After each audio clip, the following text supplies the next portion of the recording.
Hello, ça fait un moment que je suis pas venue avec des vidéos parce que j'avais pas grand chose à raconter et là en fait je suis tombée sur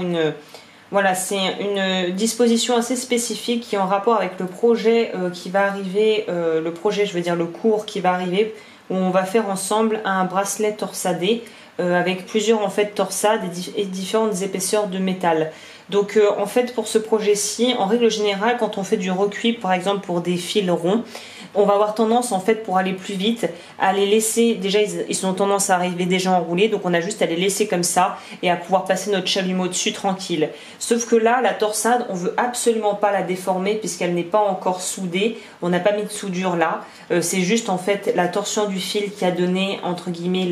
la tension qui permet de tenir tout ça, et donc ce qu'on ne veut surtout pas faire c'est déformer ça. Et vu que pour les bracelets on a besoin de torsades qui peuvent être assez conséquentes en fonction de la taille que l'on désire, que l'on souhaite réaliser, ça va être très important de laisser le câble tel quel. Et donc le meilleur moyen que j'ai trouvé pour pouvoir moi faire mon recuit pour ce genre de choses, c'est en fait de juste mettre deux plaques côte à côte. On pourra aussi en mettre autour. Pour ceux qui n'ont pas vraiment confiance, vous pouvez aussi mettre une plaque Scamolex ou ce genre de choses pour être sûr de ne pas foutre le feu à l'établi. Mais en règle générale là ça suffit, cette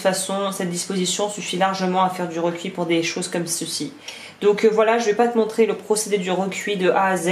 mais je voulais juste te partager cette petite info